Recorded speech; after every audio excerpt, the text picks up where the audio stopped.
Everyone is afraid of black holes.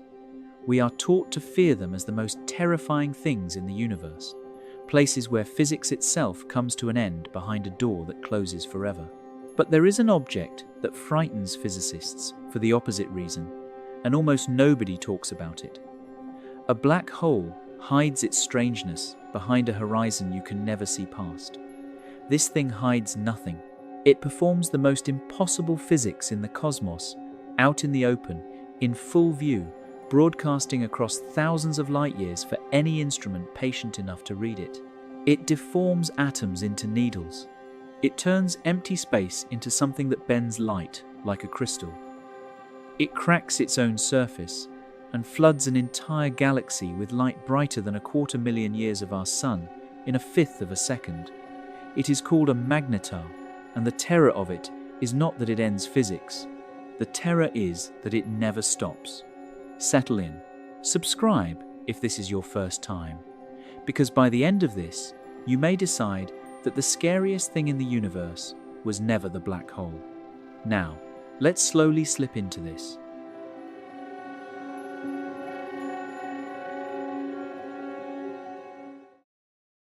Part 1. The magnet you think you understand. There is a magnet stuck to a refrigerator somewhere near you right now. Maybe it is holding up a photograph, or a child's drawing, or a takeout menu that has been there for years. You have touched 1,000 of these in your life, and you have never once been afraid of one. That is the strange thing about magnetism. It is one of the 4 fundamental forces that hold the universe together, the same family of force that builds atoms and runs the stars, and yet we keep it on the fridge next to a grocery list. We have made it harmless. We have made it boring. When you were young, someone probably handed you 2 magnets and let you feel the invisible thing between them. You pushed them together and felt a softness in the air, a cushion that was not there a moment before, a force with no surface and no substance pressing back against your fingers. And then you turned one of them around, and the cushion turned into a pull, and the 2 magnets leapt together with a click. That was your first encounter with a field. Not the magnet itself, but the region of changed space around it. The magnet reaches out into the emptiness around it and changes the rules there, and anything that wanders into that changed region feels the difference. We measure the strength of that changed region in a unit called the Gauss. It is named after Carl Friedrich Gauss, a mathematician who helped work out how to measure magnetism in the first place. The number is not important yet. What matters is that we are going to climb a ladder tonight, rung by rung, and the Gauss is the height we are measuring. So, let us put the first rung in place. The Earth itself is a magnet. Deep inside our planet, a vast ocean of molten metal churns and flows, and that motion generates a magnetic field that wraps around the entire world. It is the field that turns a compass needle. It is the field that guides migrating birds and sea turtles across thousands of miles of featureless ocean. It is the field that deflects the constant wind of charged particles streaming off the sun, the shield that has protected life on this planet for billions of years. And that planet-spanning, life-protecting, compass-turning field has a strength of about 1/2 of 1 Gauss. That is it. The entire magnetic field of the Earth, the thing that holds our atmosphere in place against the solar wind, is 1/2 a Gauss at the surface. Hold that number, because it is the bottom of the ladder. Everything else we talk about tonight will be measured against this one quiet, familiar number. The gentle field you have lived inside every second of your life without ever feeling it. The magnet on your fridge is stronger than the entire Earth. That sounds impossible, but it is true, and it is the first small crack in your intuition that we are going to widen all night. A small ceramic refrigerator magnet produces a field at its surface of around 100 Gauss. That is 200 times the strength of the planet you are standing on. The reason the fridge magnet does not pull the compass needle from across the room, the reason it does not guide the birds, is that its field is tiny in reach. It is intense, but only in the few millimeters right at its face. Step back even a hand's width, and it fades to nothing. The Earth's field is feeble by comparison, but it fills the whole world. This is the second thing to hold on to. A magnetic field has two separate qualities. It has a strength and it has a reach. Tonight we are going to find an object that has both, turned up past every limit you can imagine. It is worth pausing here on that idea of reach, because it will matter enormously later, and because it is the part people most often get wrong. When we say a magnetar has the strongest field in the universe, the instinct is to picture something like a vastly more powerful version of pulling a paperclip across a desk. But that instinct quietly assumes the field stays gentle a short distance away, the way the fridge magnet does. It does not. A magnetar combines the intensity of a field at the very limit of physics with a reach that extends for thousands upon thousands of kilometers out into space. It is as if you took the fierce, close grip of the strongest magnet imaginable, and then, instead of letting it fade away at a hand's width, you stretch that fierce grip out across a distance larger than the planet itself. Strength and reach both turn to the maximum in the same object. There is nothing in your experience that does both at once, and the absence of any comparison is exactly why these objects are so hard to take seriously until you see what they do. Think about what we do with magnets at the top of our ability. In hospitals, there are machines that can look inside your body without cutting it open, machines that map the soft tissues of the brain and the heart in exquisite detail. Those machines work by surrounding you with a magnetic field, and that field is strong enough that the room around it has to be controlled with great care. A loose oxygen tank, or a pair of scissors brought too close, becomes a deadly projectile, snatched out of a careless hand and flung into the machine. People have been seriously hurt this way, and the field inside one of those machines is around 15 to 30,000 Gauss. We have to build special rooms, special protocols, special warnings, all to safely contain a field of a few tens of thousands of Gauss. Push further. In the most advanced physics laboratories on Earth, researchers build magnets that strain at the very edge of what matter can withstand. To create the strongest steady fields we can manage, they pump enormous currents through coils that have to be cooled to within a few degrees of absolute zero, because at room temperature, the wires would simply melt from the power flowing through them. The strongest sustained laboratory fields reach a few 100,000 Gauss, and to go higher than that, even briefly, scientists resort to a kind of controlled violence.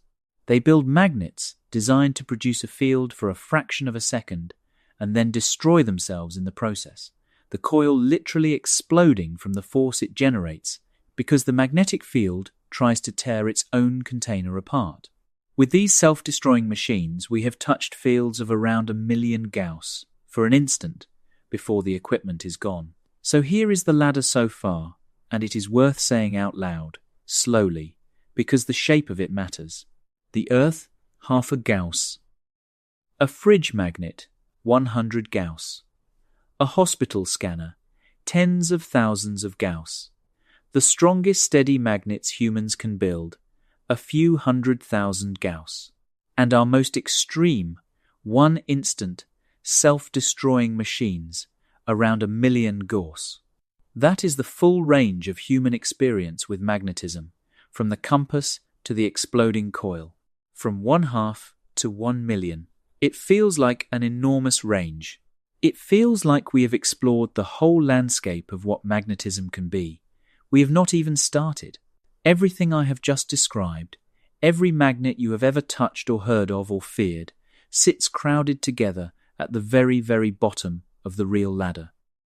Above us, far above us, there is an object so magnetic that the numbers we have just climbed through become a rounding error, a smudge near zero. There is an object whose field does not just move metal or distort images on a screen. There is an object whose field reaches out and changes what an atom is allowed to be, changes how light is allowed to travel, changes the empty space around it into something that has never been described by the word empty. It is not a black hole. It is something most people have never heard of. And by the time the night is over, you may find that the most familiar force in your life, the one you keep on the fridge, is the one that should frighten you most. Because the thing we are climbing toward is built from the exact same force as that fridge magnet. The only difference is how far it has been pushed. Part 2. The Ladder of Strength. Let us keep climbing, because the next rungs are where intuition begins to fail completely. We have to leave the Earth now, leave the laboratories and the hospitals, and go out to where stars die. Because the strongest magnets in the universe are not built, they are born in the last violent seconds of a massive star's life. When a star many times heavier than our Sun runs out of fuel, it can no longer hold itself up. For its whole life, the star has been a standoff between two opposing forces. Gravity pulls every part of the star inward, trying to crush it down to a point, and the heat of nuclear fusion in the core pushes outward, holding the star up against that crushing weight. The two forces balance, year after year, for millions of years, and the star shines. But fusion needs fuel, and one day the fuel runs out. The outward push vanishes in an instant. And gravity, which has been waiting patiently for the entire life of the star, finally wins. The core of the star collapses, and it collapses fast, faster than you can hold in your mind. A ball of matter larger than the Earth falls inward and crushes itself down to a sphere only about 20 kilometers across, roughly the width of a city, in less than a second. The outer layers of the star, suddenly with nothing beneath them, crash down onto this collapsing core and rebound in a titanic explosion that we see across the universe as a supernova, one of the brightest events in all of nature. But the explosion is not the part of the story we care about tonight. We care about what is left behind at the very center in the eye of that catastrophe. We care about the core. What remains is one of the strangest objects that exists. We call it a neutron star, and almost everything about it defies belief. It contains more mass than our entire Sun, packed into that 20-kilometer sphere. The matter inside is crushed so completely that the empty space within atoms, the vast gulfs between the nucleus and its electrons that make up nearly all of ordinary matter, is simply gone.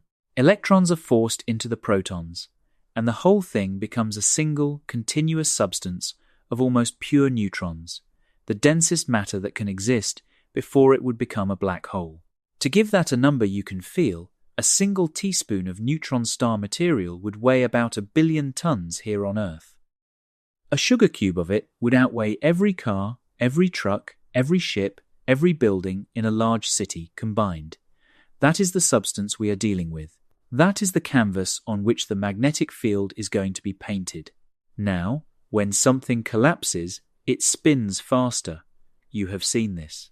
A figure skater pulls in their arms, and their spin accelerates, suddenly, almost alarmingly, because the same spin packed into a smaller space has to turn faster. The dying star's core does exactly this, but at a scale that breaks comparison. A core that might have rotated once a month before collapse can end up spinning many times every single second after it. And here is the part that matters. Stars have magnetic fields too, woven through them like threads through fabric. When the core collapses, those magnetic field lines are dragged inward and crushed together, along with everything else, concentrated into that tiny sphere. A weak field spread across a vast star becomes an intense field packed into a city-sized ball. By this concentration alone, an ordinary neutron star ends up with a magnetic field of around 1 trillion Gauss. Let that number land against the ladder we built. 1 trillion Gauss. We struggled with exploding, self-destroying laboratory magnets to reach 1 million Gauss for a single instant. An ordinary neutron star, just by the simple act of collapsing, carries a field 1,000,000 times stronger than that, and it carries it steadily for thousands of years. We have climbed from 1/2 to 100 to tens of thousands to 1,000,000, and now in one step we have leapt to 1,000,000,000,000. The ordinary neutron star already is the strongest magnet we had ever conceived of. For a long time, astronomers thought that was the ceiling. They thought 1,000,000,000,000 Gauss was about as magnetic as the universe could get. They were wrong by a factor of 1,000 or 10,000 or more, because some neutron stars, a special and rare few, are not content with 1,000,000,000 Gauss. Something happens in their birth, some process we are still arguing about, that takes that already incomprehensible field and amplifies it again, drives it up another 1,000-fold or more. These are the objects we have come to talk about. We call them magnetars, a name that simply means magnetic star, and their fields reach from 100 trillion Gauss to 1,000 trillion Gauss, and in the most extreme cases beyond even that, to 10,000 trillion Gauss inside. There is a way to make this leap a little more concrete, even if it can never be made fully intuitive. Consider how we got from the ordinary neutron star's trillion Gauss field to the magnetar's 1,000 trillion Gauss field. That is a factor of 1,000. 1,000 does not sound like much. We deal with thousands all the time. But remember where we are on the ladder. We are not multiplying a half Gauss compass field by 1,000.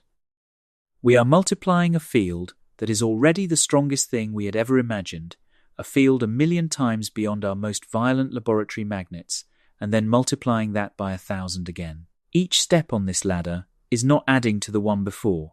It is multiplying it, and multiplying an already astronomical number by another large number produces something that simply has no foothold in ordinary experience. This is the nature of the climb. The bottom rungs are spaced by familiar amounts, doubling and tripling. The top rungs are spaced by multiplying enormous numbers by enormous numbers, and the gap between the second to last rung and the last rung is larger than the entire rest of the ladder put together. And the energy stored in that field scales even more savagely than the field strength itself. The energy bound up in a magnetic field grows with the square of the field's strength, which means that going up by a factor of 1,000 in field strength corresponds to going up by a factor of 1,000,000 in stored energy. So a magnetar does not just have a field 1,000 times stronger than an ordinary neutron star. It holds a reservoir of magnetic energy roughly 1,000,000 times larger. That is the reservoir that powers the giant flares. That is the energy that, when a starquake finally lets a fraction of it loose, can outshine a galaxy. The terrifying violence we will keep returning to tonight is not separate from the field strength. It is a direct and unavoidable consequence of it. To have a field that strong is to be sitting on that much stored energy all the time, whether you release it or not. I want you to sit with the size of that final number, because the human mind genuinely cannot do it, and the failure to do it is the point. A magnetar's field is about 1,000 trillion Gauss. Written out against the Earth's half a Gauss, that is a magnetic field roughly 1,000 trillion times stronger than the entire planet you live on. It is a quadrillion times the field that turns your compass. There is no way to feel that number. There is no comparison that makes it intuitive, because nothing in your experience is a quadrillion times anything. The best we can do is climb the ladder slowly, as we just did, and notice that the last step, the step to the magnetar, was bigger than all the previous steps combined by an absurd margin, and then notice that even that does not really help. But there is one thing that does help, and it is the thing that turns this from a trivia question about big numbers into something genuinely unsettling. Somewhere on the way up this ladder, without any announcement, we crossed a line. We passed a specific value of magnetic field strength, above which the universe stops behaving the way it does down here at the bottom. Below that line, a magnetic field is something that happens to objects. It moves a compass needle, it pulls a paperclip, it lifts a car in a scrapyard. Above that line, a magnetic field stops being something that merely happens to objects, and it begins to do something to space itself, and to light, and to the structure of the atom. The magnetar lives far, far above that line. It does not just hold the record for strength, it lives in a completely different regime of physics than every magnet you have ever known. And to understand why that is terrifying, we first have to understand how something this impossible gets made. We have to go back to the flash in the sky that told us these things were real. Part 3. The flash that should not have been possible. On the 5th of March, in the year 1979, a wave of radiation washed over our solar system, and for a few moments it rang every alarm humanity had hung out in space. The story of how we discovered magnetars begins not with a careful observation through a telescope, but with an ambush. Nobody was looking for it. Nobody knew it was coming. It simply arrived, and the instruments that caught it were never designed for what they were about to record. To understand what happened, you have to picture the network of spacecraft that was scattered across the solar system at that time. There were probes near Venus. There were spacecraft in orbit around the Earth. There were deep space missions strung out across the dark between the planets. Many of them carried gamma-ray detectors, instruments tuned to catch the most energetic form of light there is, the light given off by nuclear explosions and the most violent events in the cosmos. These detectors were part of a quiet vigil, a way of watching the whole sky at once for sudden bursts of high-energy radiation. And on that March day, the wave arrived. It did not arrive everywhere at the same instant. It swept through the solar system at the speed of light, and so it struck the detectors one after another in sequence, like a hand brushing across a row of bells. A spacecraft out near one planet would record the spike, and then a fraction of a second later, another spacecraft elsewhere would record it, and then another. By comparing the precise moment each detector was struck, scientists could later work backward, like triangulating the source of a sound from several listeners, and figure out exactly where in the sky the wave had come from. But that careful detective work came afterward. In the moment, all anyone knew was that something had hit, and that it had hit hard. How hard? The detectors that caught the leading edge of this wave were, in many cases, driven straight off their scales.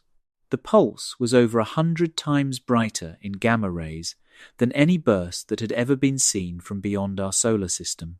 The instruments were built expecting faint signals from distant catastrophes, and instead they were hit with something that saturated them, overwhelmed them, pinned their needles against the maximum, the way a microphone distorts when you scream directly into it.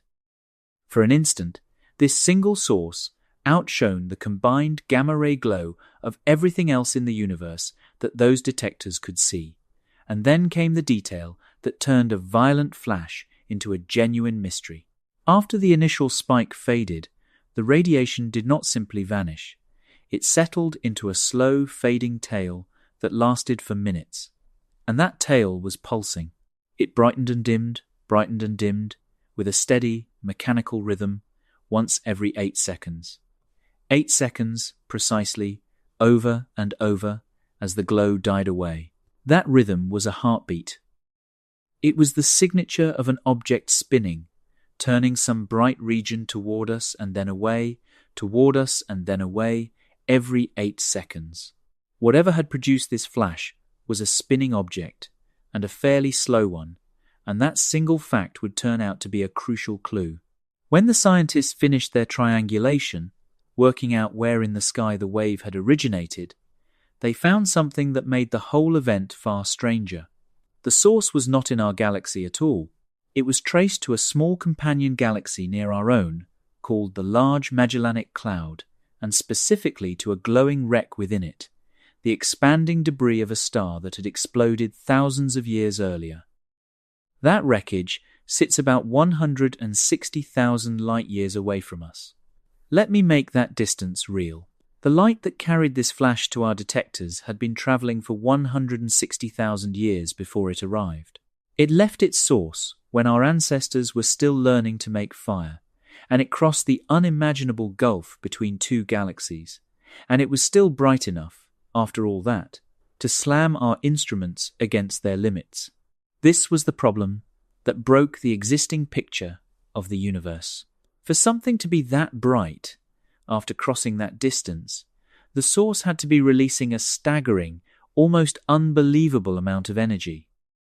And it had to be doing it from an object that was spinning every 8 seconds, which pointed to a neutron star, the collapsed core of a dead star sitting in the heart of that explosion's wreckage. But ordinary neutron stars were not supposed to be able to do this. Nothing in the accepted physics of the time could explain how a small, dead stellar core could suddenly release that much energy in a fraction of a second and then settle into a pulsing afterglow. The event simply did not fit. It was a fact in search of a theory. I want to linger on the strangeness of those first hours and days after the 1979 flash, because it is a beautiful example of how science actually works when it meets something it did not expect. The scientists who pieced this event together were not handed a neat picture. They were handed a contradiction. They had an object that, by its 8-second pulse, looked like a neutron star, a familiar, well-studied kind of thing. But that familiar kind of thing was not supposed to be able to do what this object had just done. Neutron stars were known to pulse, to glow steadily, to spin. They were not known to suddenly release a flash of energy that could saturate detectors across the solar system after crossing the distance between galaxies. The two facts, the ordinary pulse and the extraordinary flash, did not belong to the same object as anyone then understood it. And when two solid facts refuse to fit together, it usually means there is a piece of physics no one has yet imagined sitting in the gap between them. For a while, the gap stayed empty.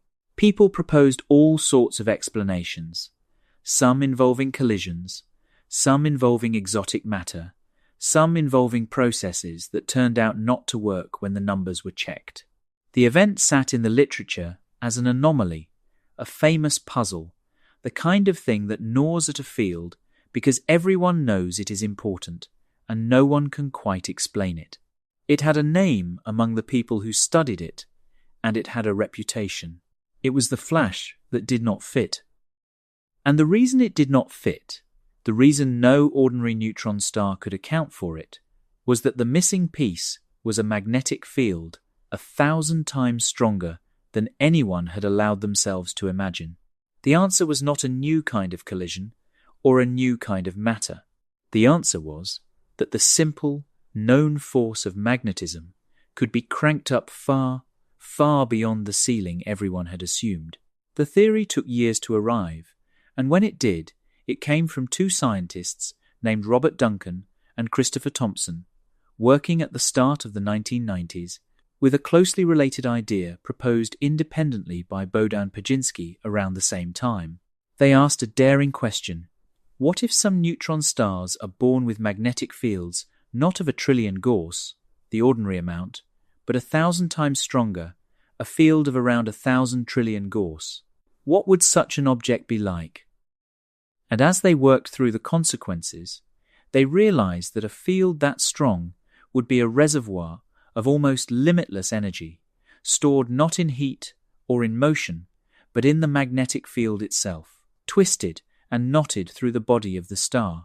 And that reservoir could, on occasion, release a fraction of itself in a sudden catastrophic event, a flash exactly like the one that had ambushed our spacecraft in 1979. They gave these hypothetical objects a name. They called them magnetars. It was a bold thing to propose, an entirely new class of object defined by a magnetic field stronger than anyone had believed possible. And for a while, it remained a theory, an elegant explanation in search of more proof. But the universe was not done announcing itself. Over the following decades, more of these flashes arrived, from more sources, and the case for magnetars grew from a clever idea into established fact. The objects were real, The fields were real, and as we measured them more carefully, we began to understand that the energy of these flashes was not even the most disturbing thing about them. The most disturbing thing was what such a field would have to be doing, quietly and constantly, to everything around it. But to understand that, we have to understand how nature builds one of these in the first place. We have to be present at the birth. Part 4. How you build a monster. To make a magnetar, you have to start with a death, and you have to start with a particular kind of death, because not every dying star leaves one of these behind. Most do not. Out of all the neutron stars that form across the universe, only a small fraction become magnetars. The rest settle into the ordinary trillion Gauss life of a normal neutron star, spinning down quietly over the ages. Something special has to happen in the first moments of the collapse, in the first churning seconds of the newborn core, to push the magnetic field up that final, terrible thousandfold. And the truth is, we are still arguing about exactly what that something is. The birth of a magnetar is one of the genuine open mysteries in this whole story, and I want to be honest with you about where the certainty ends and the speculation begins. Here is what we are confident about. When the core of a massive star collapses, it does not simply appear as a finished neutron star. For the first several seconds of its existence, it is a proto-neutron star, a seething, boiling, white-hot ball of newly crushed matter, far hotter and more turbulent than the stable object it will eventually become. In those first seconds, the interior is in violent motion. Heat is trying to escape from the center, and as it rises, it drives enormous convective currents, vast plumes of incredibly dense matter churning upward and sinking back down, like a pot of water boiling, but a pot in which a single bubble would outweigh a mountain range. The whole newborn star is roiling. Now combine that violent churning with rapid spin. Remember the figure skater. The collapsed core is spinning many times every second, so you have a fluid that is both boiling and spinning at tremendous speed. And here, we reach a piece of physics that turns out to run the magnetic universe. When you have an electrically conducting fluid, and you set it both churning and rotating, the motion of the fluid can grab hold of any small magnetic field that already exists and stretch it, fold it, and amplify it. The moving fluid feeds energy into the field, winding it tighter and tighter, the way you might wind up a rubber band, except the energy is coming from the convection and the rotation of the star itself. Scientists call this a dynamo. It is the same basic process, in principle, that generates the magnetic field of the Earth deep in our churning molten core. It is the same process that generates the magnetic field of the Sun. A dynamo is nature's way of converting motion into magnetism. But the dynamo in a newborn magnetar would have to be a dynamo running at the absolute limit. To take an ordinary field and drive it up to 1,000 trillion Gauss in the few seconds available, the conditions have to be just right. The leading idea is that the proto-neutron star has to be spinning extraordinarily fast at birth, perhaps completing a full rotation in just a few thousandths of a second, faster even than the already dizzying spin of an ordinary newborn neutron star. With that extreme rotation, combined with the violent convection, the dynamo can run efficiently enough to wind the magnetic field up to magnetar strength before the star settles down and the convection dies away. There are competing versions of this story, with different names and different details about exactly how the fluid motion couples to the field, and researchers build elaborate computer simulations to test them. But the core idea is shared. You need a fast-spinning, violently boiling newborn core, and a dynamo running at full throttle, and you need all of it to happen in the first few seconds, because that window slams shut quickly.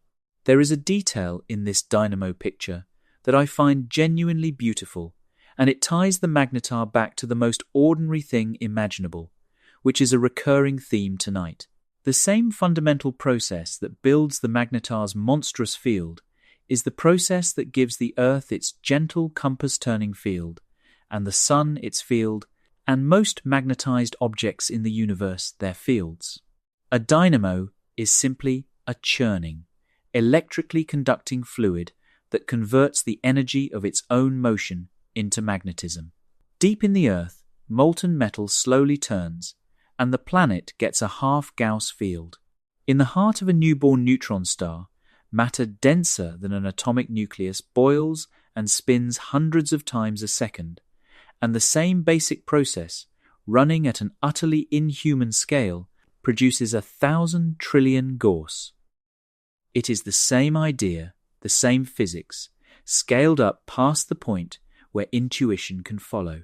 The magnetar is not built from some new and alien principle.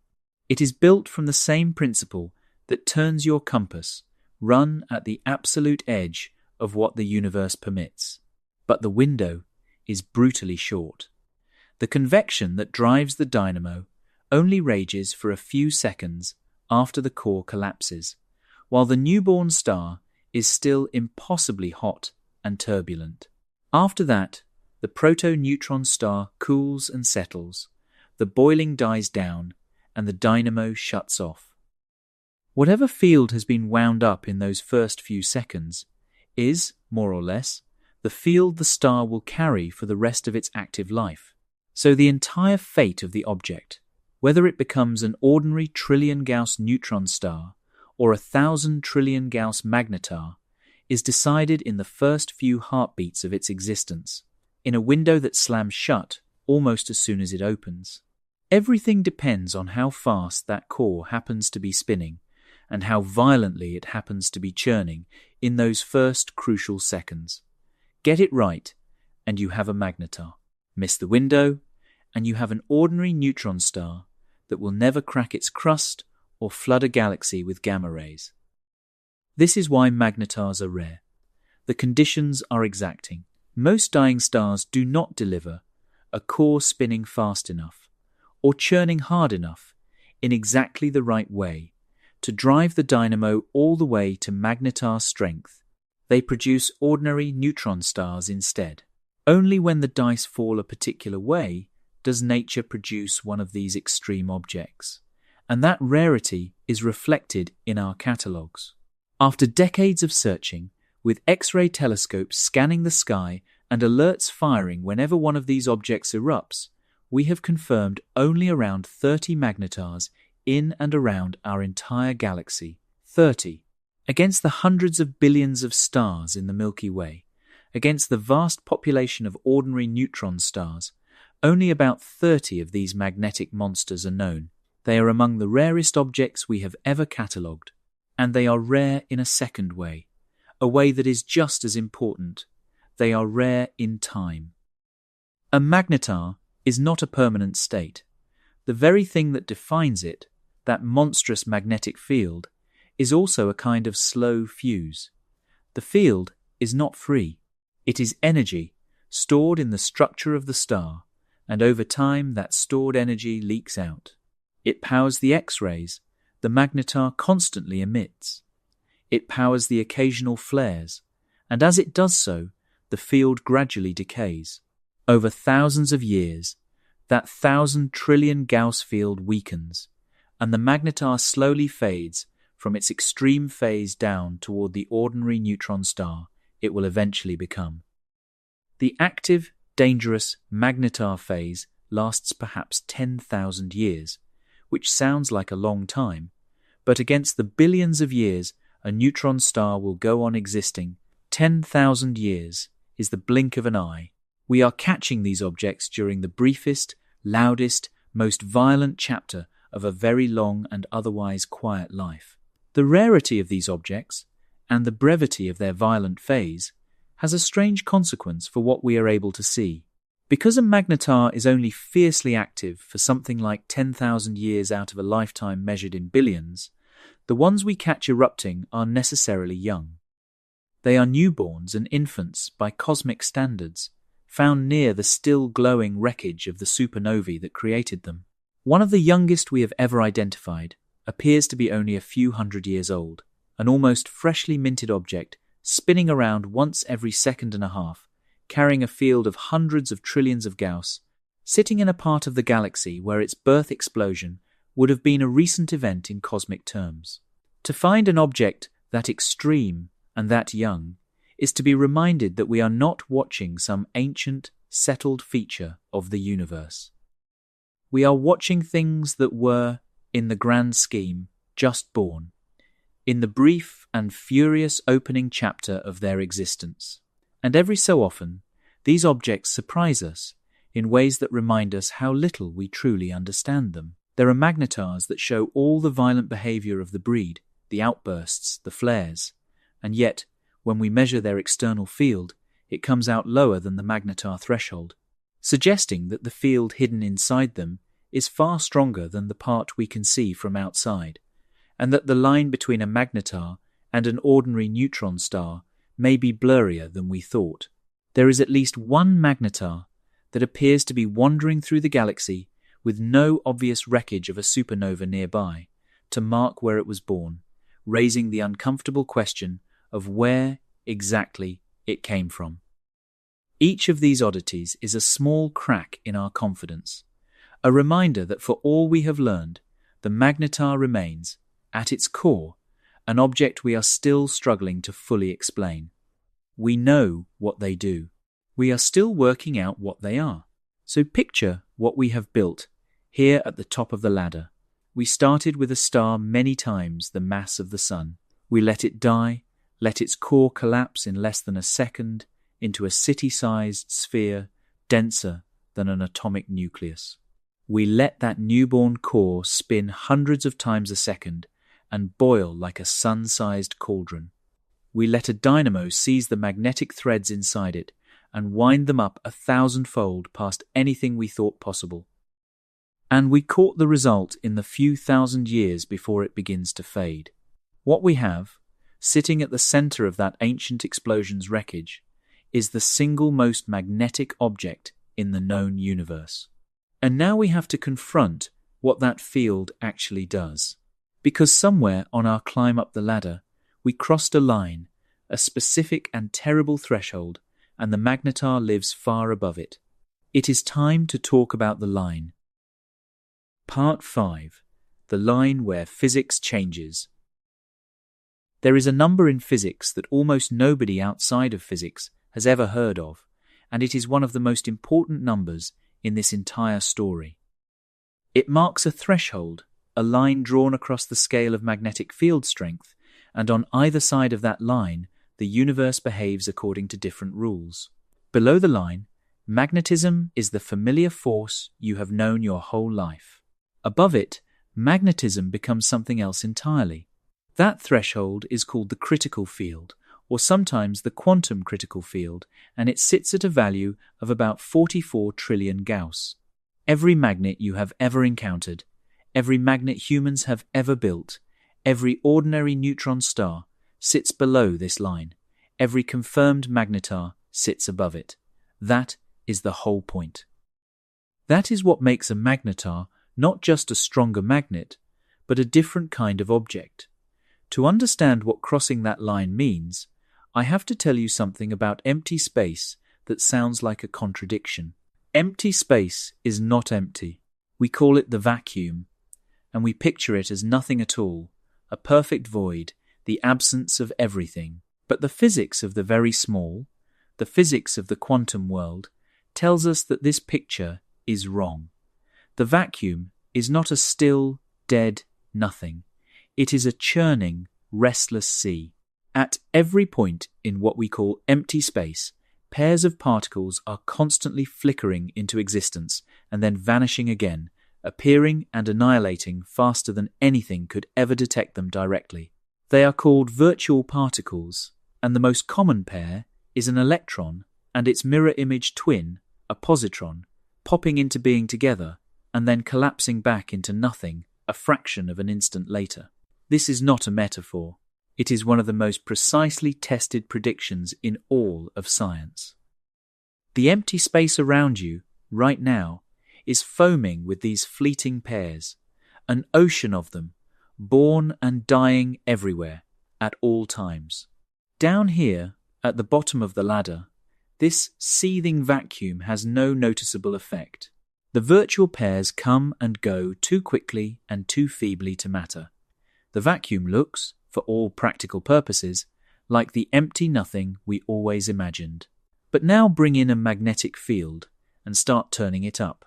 Those flickering electron-positron pairs are electrically charged, and a charged particle in a magnetic field does not move in a straight line. It curves, it spirals. So, as the field gets stronger, the virtual pairs, in their brief moment of existence, begin to feel it, begin to curl and gyrate before they vanish. And when the field becomes strong enough to seriously affect these particles during their fleeting lifetimes, the whole character of the vacuum changes. That threshold, the field strength at which the magnetic field becomes powerful enough to dominate the behavior of the virtual particles in the vacuum, is the critical field, 44 trillion Gauss. The line. Above the line, the vacuum stops being a passive, transparent nothing through which things move, and it becomes an active medium, something with structure, something that pushes back.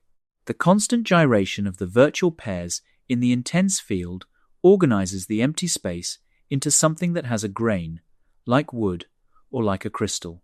And this is where I have to say the sentence that is the heart of everything tonight. Above the critical field, a magnetic field stops acting only on things and begins acting on the stage that those things stand on. It stops merely pushing matter around, and it begins reshaping space itself and reshaping the rules that light has to obey while traveling through that space. The magnetar does not just have a stronger version of the force on your refrigerator. It has crossed into a place where that force has turned on the vacuum, on emptiness, on the void. Let me try one more way of getting at this, because it is the conceptual hinge of the entire night, and it deserves more than one pass. Imagine you are pushing a heavy box across a floor. The harder you push, the faster the box moves. That is force acting on a thing, and no matter how hard you push, you are still just doing more of the same kind of action to the box. You can push a little or push a lot, but you are always pushing the box. Now, imagine that if you pushed hard enough, past some specific threshold, the floor itself began to change. Not the box, the floor. Imagine that beyond a certain amount of pushing, the ground beneath the box stopped being solid floor and became something with a grain, a direction, a structure, so that the very surface the box slides across was now a different kind of thing than it had been a moment before. That would not be more of the same. That would be a force that had stopped acting only on the box and started acting on the floor, on the stage, on the thing everything else stands on. That is what crossing the critical field is. Below the line, magnetism pushes the box, harder or softer. Above the line, magnetism reaches past the box entirely and begins to remake the floor. And the floor, in this case, is the vacuum. It is the emptiness that everything else happens inside of. We are used to thinking of empty space as the unchangeable backdrop, the neutral stage, the one thing that just is, that does not participate, that simply holds everything else. The deepest shock of the magnetar is that this is not true. With a strong enough field, even the stage can be edited. Even the emptiness has properties that can be changed. The one thing we assumed was fixed turns out to be just another thing the field can grab hold of, if the field is strong enough, and the magnetar is more than strong enough. I want to dwell on how strange this is, because it is easy to say the words and miss the meaning. We are not talking about the magnetic field heating something up, or magnetizing some iron, or bending the path of a charged particle.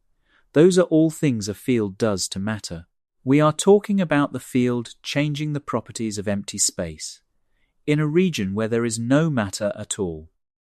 Take all the matter away, leave nothing but vacuum, and the magnetar's field is still doing something there, still organizing the nothing into something with a structure and a direction. The void near a magnetar is not the same void that fills the room you are sitting in. It has been altered. It has been, in a real and measurable sense, edited. And once you accept that the vacuum itself has been changed, a cascade of consequences follows, each one stranger than the last. If empty space near a magnetar has a structure, a grain, then light travelling through it no longer behaves the way light behaves everywhere else. Light is exquisitely sensitive to the medium it travels through.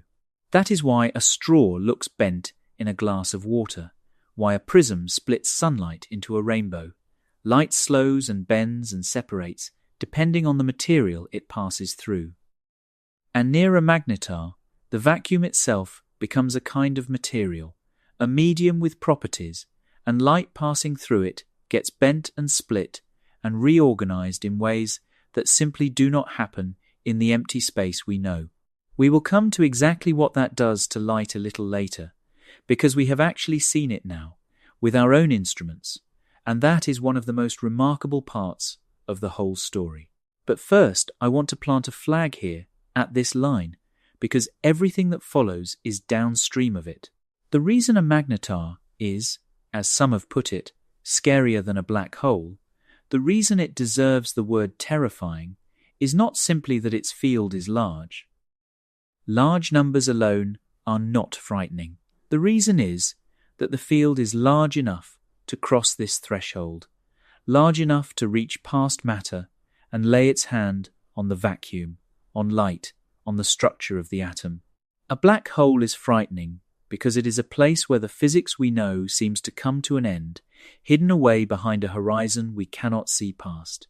A magnetar is frightening for the opposite reason.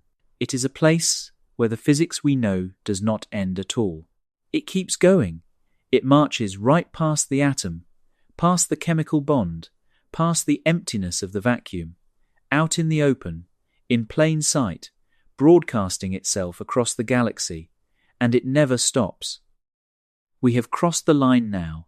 From here on, nothing behaves the way your intuition expects, and the first thing that breaks is the surface of the star itself. Part 6. The Starquake. A magnetar is not a calm object. We sometimes picture dead stars as serene, burnt-out cinders, drifting quietly through space, their stories over. A magnetar is the opposite of serene. It is an object under almost unimaginable internal stress, a coiled spring wound to the very edge of breaking, and every so often it breaks, and when it breaks, it is one of the most violent events in the entire universe. To understand why, we have to look at the surface of the star, the crust, and at the war being fought between that crust and the magnetic field beneath it. A neutron star has a surface, a crust, and that crust is itself one of the most extreme substances in nature. It is not rock, it is not metal in any ordinary sense. It is a lattice of atomic nuclei crushed together under the unbelievable gravity of the star, packed into a rigid, solid, far denser and far stronger than anything on Earth. How strong? Calculations suggest the crust of a neutron star is something like 10 billion times stronger than steel. It is, as far as we know, the strongest material that exists anywhere in the universe. If you wanted to break it, you would need a force beyond anything human technology could approach. And yet, on a magnetar, that strongest of all possible crusts is routinely cracked apart from below. The thing that cracks it is the magnetic field. Here is the war. The colossal magnetic field of a magnetar is not just sitting outside the star, looping through the space around it. It is threaded all the way through the body of the star, woven into the dense matter inside, and it is locked to the rigid crust at the surface. The field, down in the interior, is restless. It is enormously powerful, and it is constantly trying to rearrange itself, to find a lower energy configuration, to untwist some of the knots that the dynamo wound into it at birth. It strains and pushes against the crust from the inside, trying to shift, trying to slip, and the crust, that strongest of all materials, holds it in place, resisting for years, for decades, for centuries. The stress builds and builds. It is exactly like the stress that builds along a fault line in the Earth's crust before an earthquake, where two plates push against each other and the rock holds and holds and holds, storing up energy until it cannot hold any longer. And then it gives. The crust fails. It cracks, or it shifts, or some patch of it suddenly yields to the pressure of the field beneath. And here is the detail that should stop you cold. The amount the crust has to move is tiny. We are not talking about the surface heaving up by kilometers. A shift of perhaps a single centimeter, a crack that opens by the width of your finger, is enough. Because the field locked to that crust is so monstrously strong, even a tiny readjustment of the surface releases a torrent of magnetic energy that had been pent up behind it. The field, suddenly freed to rearrange itself, snaps into a new configuration, and in doing so it dumps a staggering quantity of energy into the space just above the star, almost instantly, a starquake. A crack a centimeter wide on the surface of a dead star, unleashing a fireball. These are called starquakes, and they are the source of the flares we have been talking about, including that first ambush in 1979. Most of them are relatively minor by the standards of these objects, brief flickers of X-rays and gamma rays that telescopes catch and catalogue. But on rare occasions, the crust does not just crack in a small way. It fails catastrophically, a large-scale rupture, and the field undergoes a massive global rearrangement all at once. When that happens, the magnetar produces what we call a giant flare. And a giant flare is one of the most powerful explosions in nature, an event so bright that a single dead star, for a fraction of a second, can outshine everything else in its entire galaxy combined.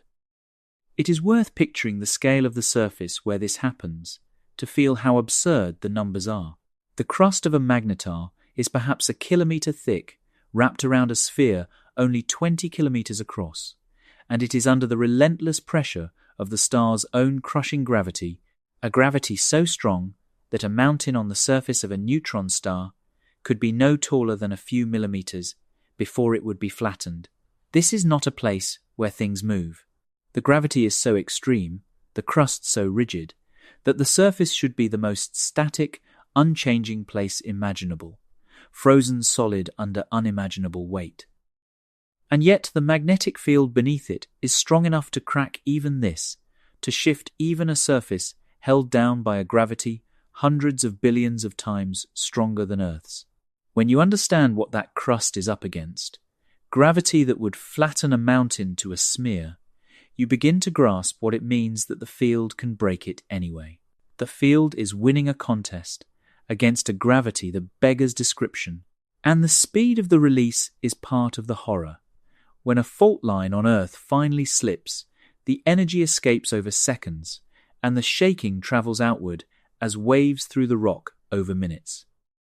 When a magnetar's crust fails, the magnetic field rearranges itself at a speed approaching the speed of light, and the energy is dumped into the space above the star almost instantaneously.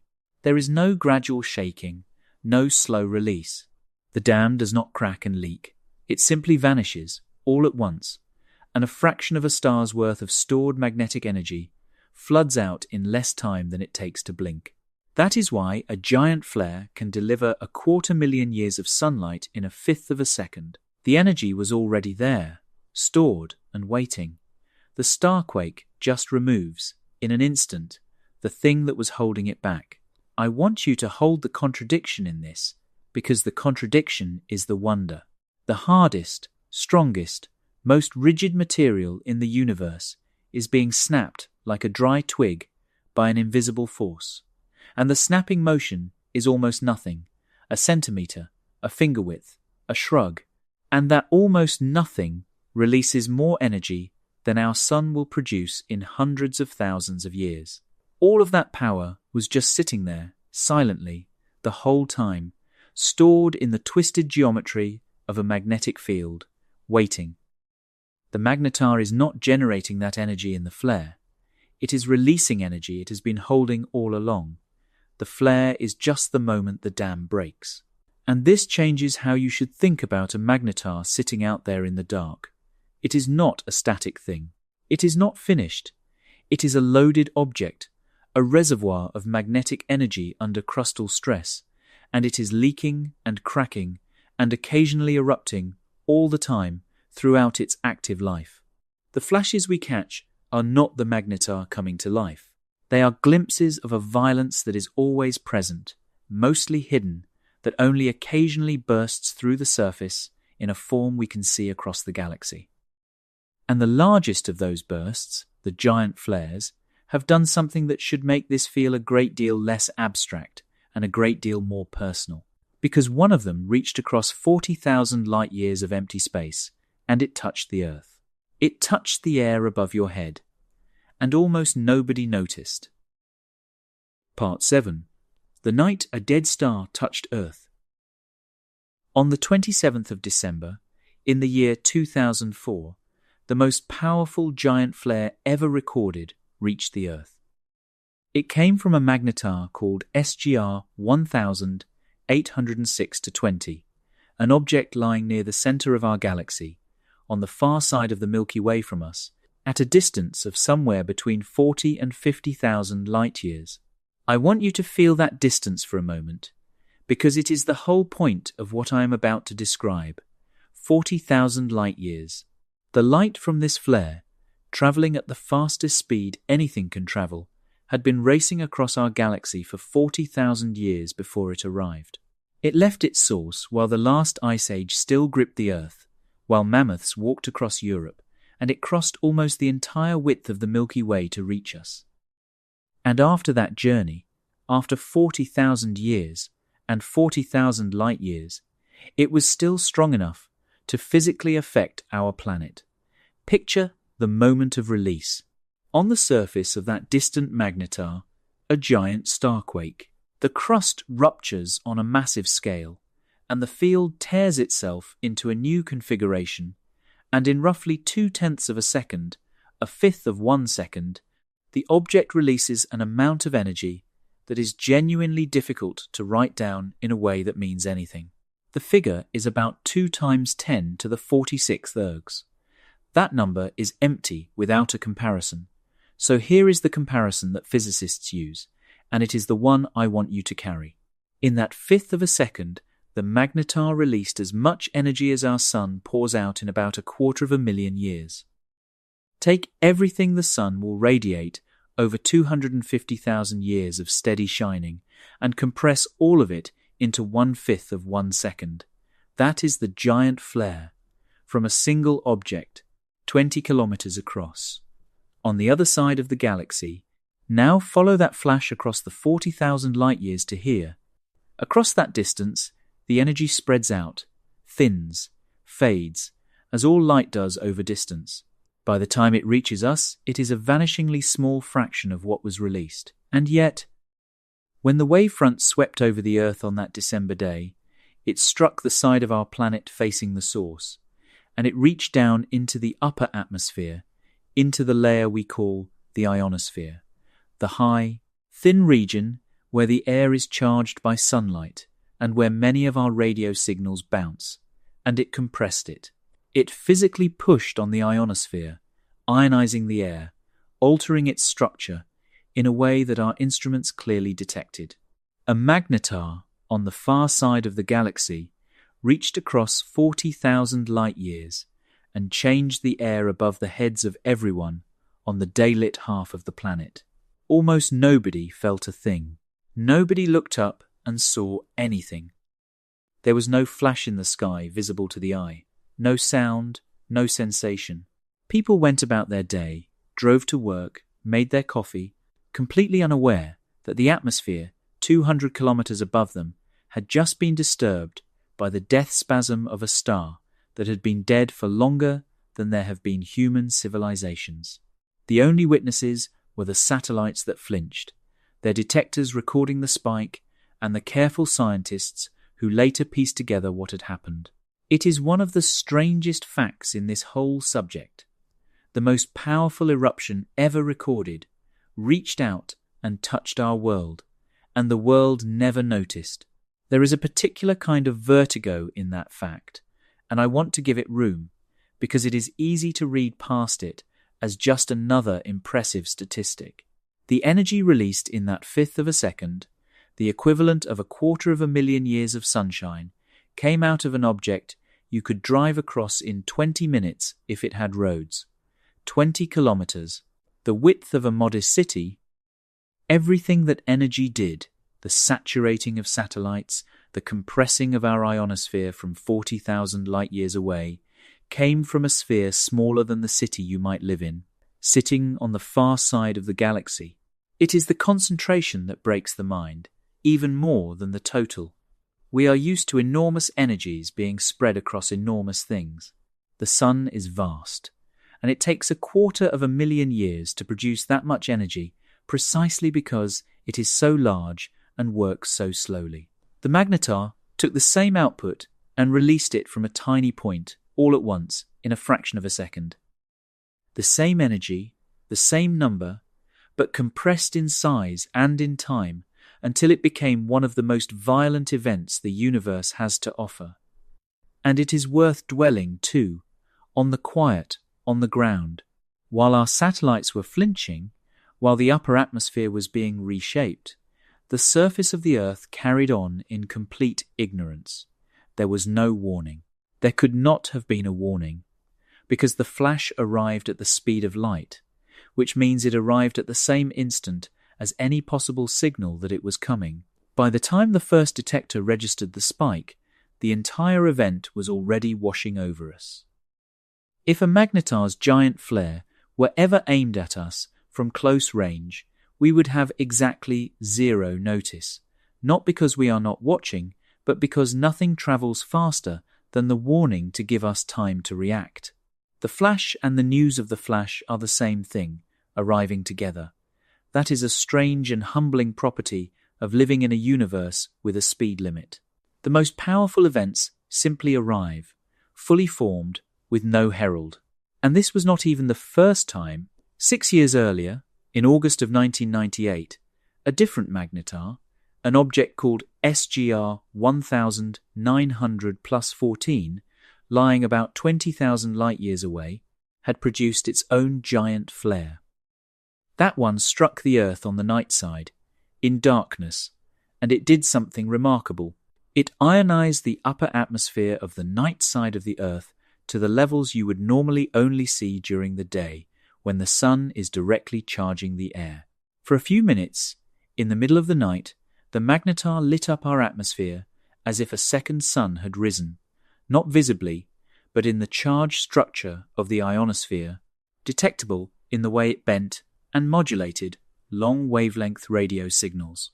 The flare even imprinted its own rhythm on our atmosphere, a flickering tied to the spin of the distant star. The dead star, 20,000 light-years away, briefly set the pulse of the air over the night side of the Earth. I want to be careful and honest here, because this is exactly the kind of fact that gets exaggerated. These flares did not harm anyone. They did not damage the surface, they did not cause disasters, they did not threaten life. The effect was on the thin upper atmosphere, on radio propagation, for a matter of seconds to minutes, and then it was over. The Earth's atmosphere is a very good shield, and these objects, for all their power, are very far away. So this is not a warning that a magnetar is coming to get us. The nearest known magnetar is thousands of light-years away, and there is no magnetar on a collision course with the Earth. What these events are is a demonstration of scale. They are proof, written in our own ionosphere, of just how much power one of these objects commands. Because here is the calculation that turns a curiosity into something with weight. Scientists have worked out that if that 2004 giant flare had occurred much closer to us, within about 10 light-years, the consequences for the Earth would not have been a harmless ripple in the radio. At that range, the gamma radiation would have been intense enough to seriously damage the ozone layer, the part of our atmosphere that shields the surface from harmful radiation, with real biological consequences for life on the planet. There is no magnetar that close, and statistically there is very unlikely to be one for an extraordinarily long time. But the fact that we can even run that calculation, that an object can be so violent that its effect on us depends only on whether it happens to be 10 light-years away or 40,000, tells you everything about the nature of what we are dealing with. The only thing standing between you and a magnetar is distance. The object itself does not know you exist, does not care, would not change its behavior by 1 iota if the Earth were in range. It simply does what it does, in the open, broadcasting across the galaxy, and the safety we enjoy is nothing but the good fortune of being far away.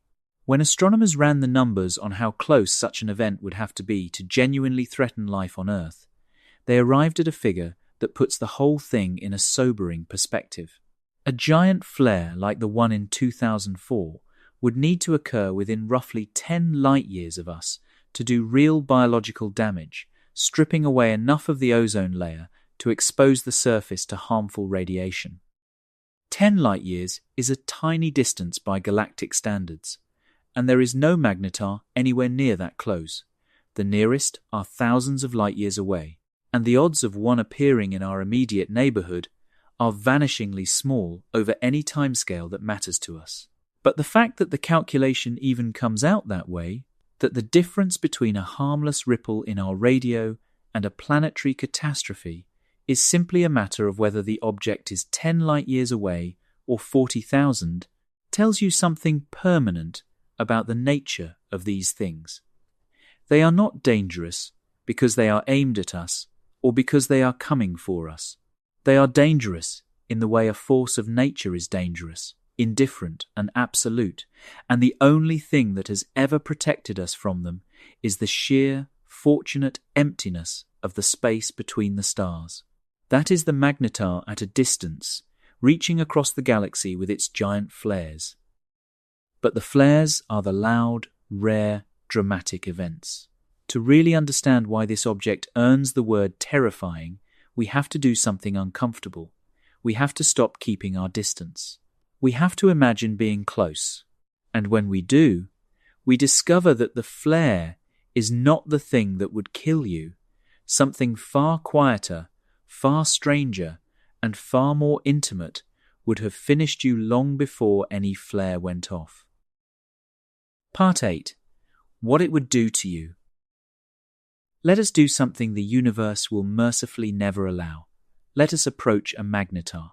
Not in a flare, not during a starquake, just the object sitting quietly, doing nothing dramatic, its field steady and silent. And let us ask a simple question.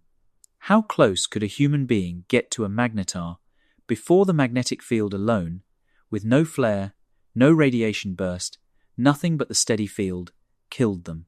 The answer is one of the most quietly horrifying facts in all of astronomy, and to understand it we have to go all the way down, past the star, past your body, into the structure of a single atom. Everything you are made of is atoms, and an atom is mostly empty space with a tiny dense nucleus at the center and a cloud of electrons around it. But that picture of electrons as little dots orbiting like planets is not quite right. The electrons in an atom are better thought of as a cloud, a fuzzy, three-dimensional region of probability surrounding the nucleus, roughly spherical, defining the shape and size of the atom. That electron cloud is what gives an atom its character. It is what determines how atoms bond to one another, how they link up into molecules, how chemistry works. Every chemical reaction, every molecule in your body, every strand of your DNA, every protein, every cell, depends on the precise, delicate shape of these electron clouds and the way they interlock. Chemistry is, at bottom, the geometry of electron clouds.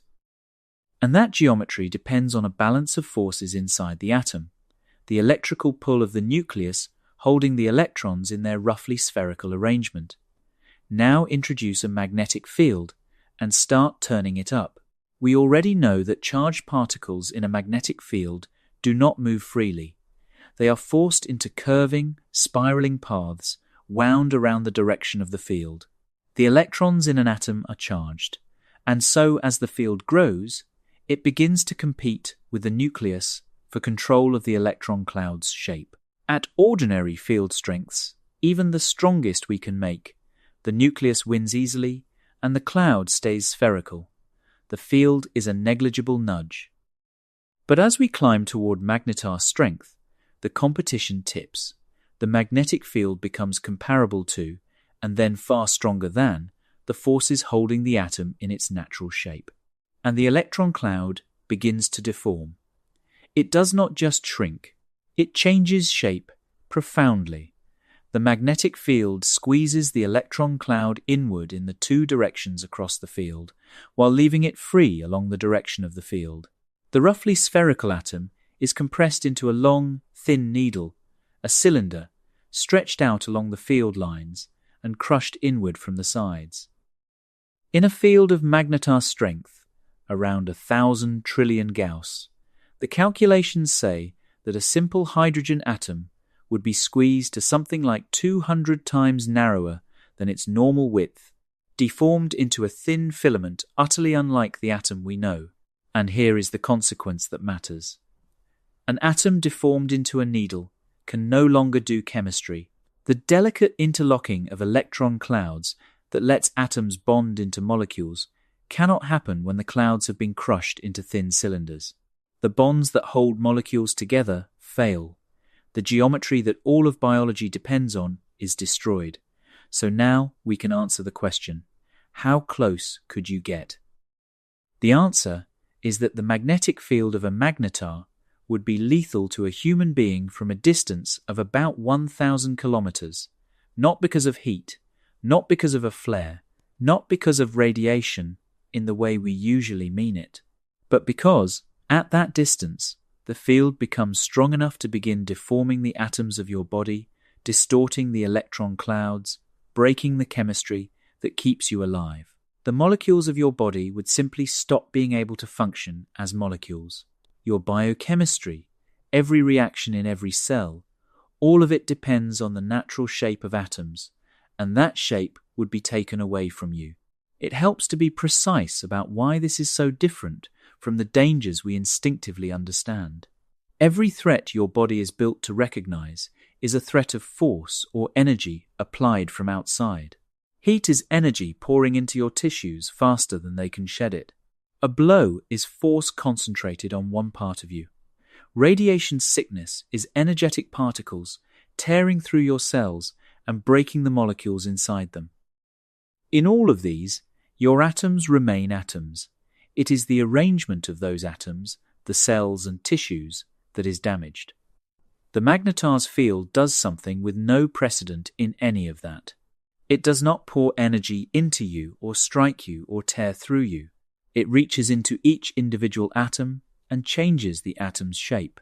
It attacks at a level below the cell, below the molecule, at the level of the single atom, everywhere in your body simultaneously, all at once, with perfect evenness. There is no part of you that is hit harder than another. There is no wound, no point of impact. Every atom, from the ones in your skin to the ones in the marrow of your bones, is reshaped in the same instant by the same field. And because the damage is to the very shape of the atoms, there is no recovering from it and no defending against it. You cannot shield against a magnetic field the way you can shield against radiation or heat. The field passes through everything. There is no material you could wear, no suit, no barrier, that would keep the field out, because the field is not a stream of particles to be blocked, but a condition of the space you are standing in. To be within 1,000 kilometers of a magnetar is simply to be inside a region where matter cannot hold its ordinary form, and there is nothing about you, no technology and no biology, that could change that. The space itself has been made uninhabitable to matter, not poisoned or heated or irradiated, but made into a place where the structures matter needs in order to exist are no longer permitted. Sit with what that actually means, because it is a different kind of death than any we are equipped to imagine. We can picture being burned. We can picture being crushed. We can picture the cold of space or the violence of an explosion. Those are all forces acting on us from the outside, large and obvious. This is not that. This is the quiet failure of matter itself, from the inside, everywhere in your body at once. There would be no flame, no blast, no wound in the ordinary sense. Every atom in you would simply be reshaped, gently and inexorably, until the chemistry that is you could no longer take place. You would not be destroyed by the magnetar, so much as quietly switched off, at the level of the atom, your body unmade, not by force, but by the rewriting of the rules that let it be a body at all. And all of this from 1,000 kilometers away, before you ever got close enough for the heat or the radiation or the gravity to matter. The field reaches you first. The field always reaches you first. There is a comparison that scientists sometimes use to convey the sheer reach of this field, and although it sounds almost comical next to what I have just described, it makes the scale vivid in a different way. A magnetar's magnetic field is so strong that if one were placed where the moon is, roughly, it could wipe the magnetic strip clean off every credit card on the surface of the Earth, erase the data from all of them, from a distance comparable to halfway between here and the moon. From the moon's distance, scrambling the magnetic stripes on billions of cards across an entire planet. The point of that image is not that a magnetar is going to come and ruin your wallet. The point is reach. The field that deforms your atoms from 1,000 kilometers is the same field that could reach out across hundreds of thousands of kilometers and tug at the tiny magnetized particles on a strip of plastic. There is nothing in human experience that has that combination of intensity and reach. Nothing even close. So this is the magnetar up close, and it is worse, in a way, than the flares. The flares are loud and rare and far away. This, the steady deforming of matter, is quiet and constant and intimate. It is happening right now, around every magnetar in the galaxy, in the silent region of space near each one, where any atom that wanders too close is stretched into a needle and stripped of its ability to be part of a molecule. But we are not done, because if the field can reshape the atoms of your body, it can also reshape something even more fundamental. It can reshape light. And what a magnetar does to light is, if anything, even stranger than what it does to you. Part 9. When light stops behaving. We have seen what a magnetar does to matter. Now we have to confront what it does to light, and to the empty space that light travels through, because this is where the physics becomes genuinely alien, where even physicists have to abandon every intuition and trust only the mathematics. Remember the line we crossed, the critical field, the threshold above which the magnetic field begins acting on the vacuum itself, organizing the seething sea of virtual particles into something with a structure, a grain. A magnetar lives far above that line, so the empty space around it is not empty space as you know it. It has been changed, and when light tries to pass through changed space, light changes too. Let me try to put you there, in your mind, on an impossible approach toward a magnetar watching the light. From a great distance, everything looks normal. Light travels in straight lines, behaves itself, does what light does everywhere in the universe. But as you draw closer into the region where the field climbs past the critical value, you begin to notice that the space ahead of you is no longer perfectly clear. It is not that there is anything there. It is that the nothing itself has acquired a direction, a texture, like looking through a crystal that has a grain running through it.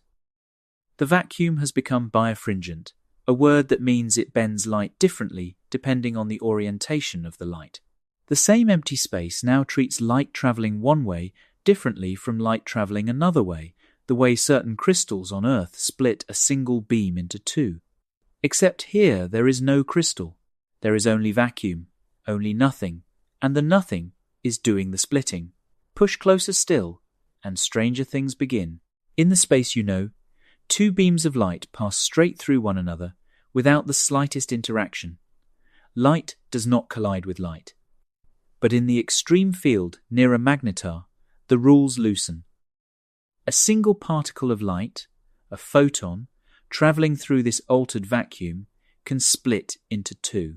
One photon goes in, two come out, each carrying part of the original energy, a process that is simply forbidden in ordinary empty space, that cannot happen anywhere in your experience, but that becomes possible when the vacuum itself has been transformed by the field. Light, near a magnetar, does not travel in clean, independent, straight rays the way it does everywhere familiar. It bends along the grain of the altered vacuum, it splits, it gets sorted and reorganized by the structure that the field has imposed on emptiness. The most basic, most reliable thing in the universe, the steady, straightforward travel of light, comes undone. And now bring your gaze down from the light in the space around the star to the surface of the star itself, and to anything that might be near it. And remember what we learned in the last part. The atoms, there are not atoms anymore, they are needles. Any matter near the surface of a magnetar, the thin atmosphere of charged particles clinging just above the crust, exists in a state with no equivalent anywhere on Earth. Its atoms stretched into filaments, its chemistry abolished, its very structure dictated by the field rather than by the ordinary forces that build matter. You are looking at a place where the two most fundamental things, matter and light, have both been rewritten by a single force. The atom deformed, the vacuum restructured, light split and bent by nothing at all. This is not a place where exotic things happen occasionally. This is a place where the exotic is the baseline, the ordinary, the always.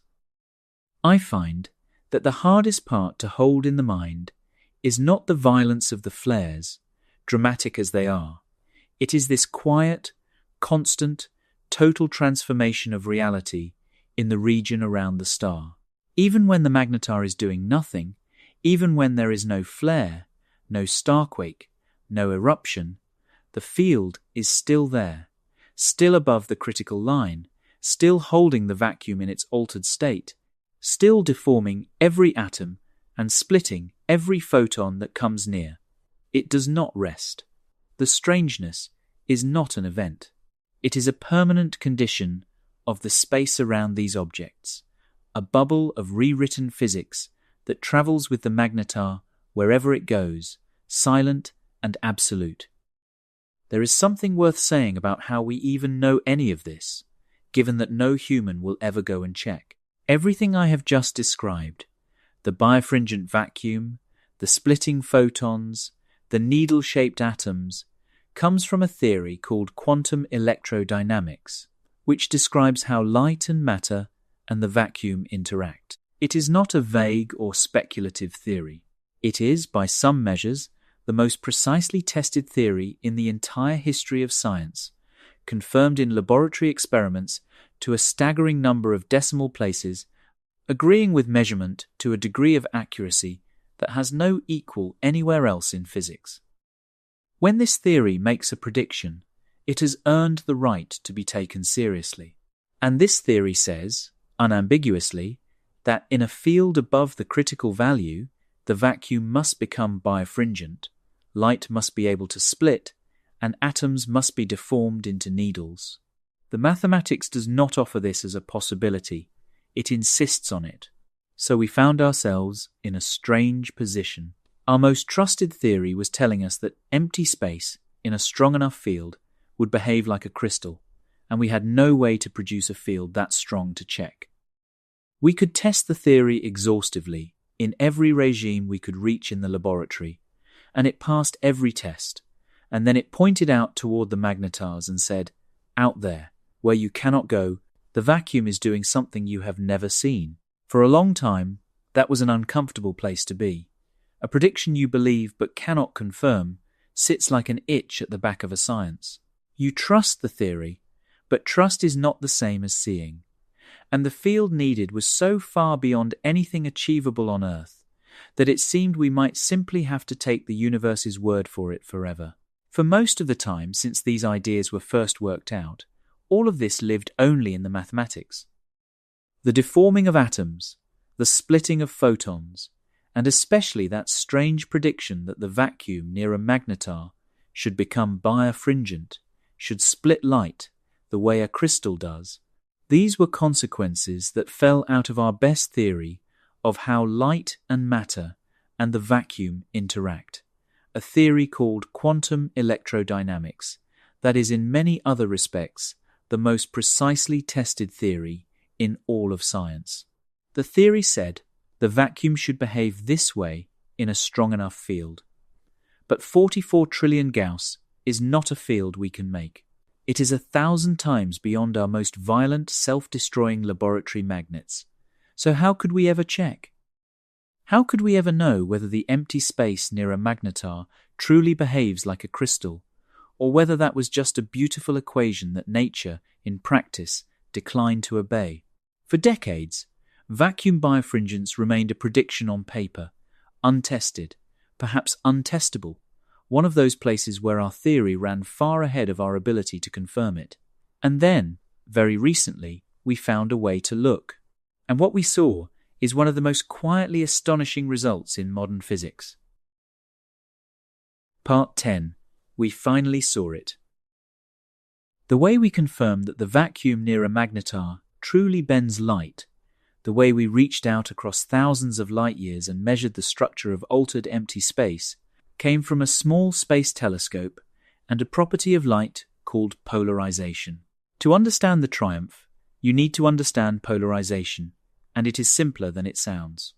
Light is a wave, and as it travels, it wiggles. That wiggle has a direction. The light can wiggle up and down, or side to side, or at any angle in between. When light is a jumble of all those directions mixed together, we call it unpolarized, which is how most everyday light is. But when the wiggles line up, when most of the light is oscillating in the same direction, we call it polarized. Polarized sunglasses work by blocking light that wiggles one way and letting through light that wiggles the other, which is how they cut glare. Polarization is just the direction in which light is wiggling, and it turns out to be an exquisitely sensitive record of what has happened to the light along its journey. Here is the key. The theory of vacuum birefringence made a very specific prediction. If the empty space around a magnetar really is restructured by the field into something with a grain, then the light coming from the surface of the magnetar, passing out through that altered vacuum on its way to us, should be polarized in a particular, predictable way. And the pattern of that polarization should change with the energy of the light in a distinctive signature. Without vacuum birefringence, you would expect one pattern. With it, you would expect another, quite different one. The altered vacuum would leave its fingerprint on the light passing through it, and that fingerprint would be readable, in principle, by an instrument sensitive enough to measure the polarization of the X-rays a magnetar emits. For a long time we did not have such an instrument. Measuring the polarization of X-rays, the high-energy light that magnetars shine in, is technically very difficult, and for decades we simply could not do it well enough to read the fingerprint. But, in recent years, a dedicated space telescope was launched for exactly this purpose, an X-ray observatory designed to measure the polarization of high-energy light from cosmic sources called the Imaging X-ray Polarimetry Explorer, a NASA mission. And among the first objects it turned its attention to were magnetars. The telescope stared at these distant points of X-ray light, the surfaces of magnetars thousands of light years away, and it measured, for the first time with real precision, how the light from them was polarized and how that polarization changed across different energies, and the fingerprint was there. In the X-rays, from one magnetar in particular, the telescope found a remarkable signature, a dramatic shift in the direction of polarization as the energy of the light changed, the polarization angle swinging by 90 degrees, a complete reorientation between the lower energy and higher energy X-rays. This is not what you would see from light coming straight off a star through ordinary empty space. It is, however, very much what you would expect if the light had passed out through a vacuum that had been restructured by an enormous magnetic field, a vacuum behaving like a birefringent crystal, sorting and reorienting the light according to its altered grain. The observations matched the predictions of vacuum birefringence and the strange physics of light passing through a critically magnetized vacuum. After decades of living only in the equations, the birefringent vacuum had finally left a mark we could read. I want you to feel the weight of that, because it is easy to let it slide past as just another result. For most of the history of this idea, the notion that empty space could be made to behave like a crystal, that the vacuum itself could be bent and structured by a magnetic field, was something we believed only because our most trusted theory insisted it must be true. It was an article of mathematical faith. We had never seen it. We had no way to see it. And then, a human-built instrument, a telescope the size of a small piece of furniture, looked across thousands of light-years of space at a dead star and read, in the polarization of its light, the proof that the emptiness around that star is not the emptiness around us. We confirmed that reality itself bends near these objects. We caught the universe in the act of being stranger than empty space should ever be allowed to be. Think about the chain of events that made this confirmation possible, because it is a small miracle of patience and ingenuity. A magnetar, thousands of light years away, shines in X-rays from its strange deformed surface. That X-ray light, before it can escape into open space, has to climb out through the region of altered vacuum surrounding the star, the very region where the field is above the critical value. As it passes through that birefringent emptiness, the vacuum sorts and reorients the light according to its grain, leaving a particular pattern in the polarization, a fingerprint of the altered space.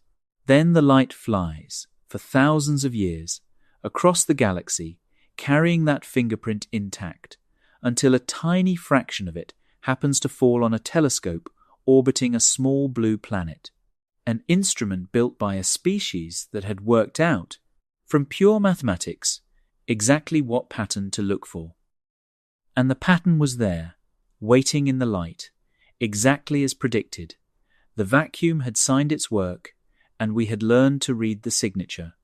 That is a profound thing to have accomplished. We did not visit a magnetar. We will never visit a magnetar. But we reached out across thousands of light years with nothing but a telescope and a theory, and we confirmed that the emptiness around these objects is not the emptiness we live in, that space itself can be remade by a magnetic field, that one of the strangest predictions in all of physics is simply true. The vacuum near a magnetar is birefringent. It is not a maybe. It is not a beautiful equation that nature ignores. We looked, and it was real. And this is the thing that, for me, separates the magnetar from every other terrifying object in the cosmos. A black hole is frightening, but its deepest strangeness is hidden, locked away behind an event horizon, a place we can never see into, where our physics gives up, and we are left only with speculation about what lies beyond. The magnetar hides nothing. Every impossible thing it does in the open. The deformed atoms, the split photons, the crystallized vacuum, the giant flares that cross the galaxy, all of it happens out in plain view, broadcasting across thousands of light years, written into the light that streams off the star for any instrument patient enough to read it. The magnetar is not a mystery sealed behind a door. It is a mystery performed on a stage, in full light, and the most unsettling part is that we can watch. We can measure it. We can confirm, with a telescope, that the rules of reality bend around these objects, and they bend in the open, where we can see. The terror of a magnetar is not that it conceals impossible physics, it is that it shows you. And just when you think the object has revealed everything it can, that it has shown you its violence and its strangeness and its reach, it turns out to have one more secret, a voice that may have been calling out across the entire universe in a language we are only now beginning to understand. Part 11. The Voice Across the Universe. For more than a decade now, astronomers have been puzzling over one of the strangest signals in all of modern astronomy. Telescopes scanning the sky in radio waves kept catching brief, brilliant flashes, bursts of radio energy lasting only a few thousandths of a second, here and gone almost before the instruments could register them. They came from all over the sky, with no obvious pattern, and when astronomers worked out how far away they were, the answer was staggering. These flashes were coming from across the universe, from galaxies billions of light years away, and yet, in their few thousandths of a second, they released as much energy as the sun gives off in days. They were named fast radio bursts, and for years they were a complete mystery. Nobody knew what could possibly produce such a thing, a burst of radio energy so intense, so brief, and so distant. Theories piled up, dozens of them, ranging from the plausible to the wild, and the mystery only deepened as more bursts were found. Part of what made the mystery so hard was that all of these bursts came from impossibly far away. From billions of light years, you can measure that the burst happened. You can measure its energy and its brevity, but you cannot see what made it. The source is just a point in a distant galaxy, far too remote to resolve, far too far to study in detail. To solve the mystery, astronomers needed something that the universe had never given them. They needed one of these bursts to go off close enough to home that they could see exactly what produced it. They needed a fast radio burst from inside our own galaxy, from a source they could identify, and for years that did not happen. The bursts stayed maddeningly, uniformly distant. The closeness was everything.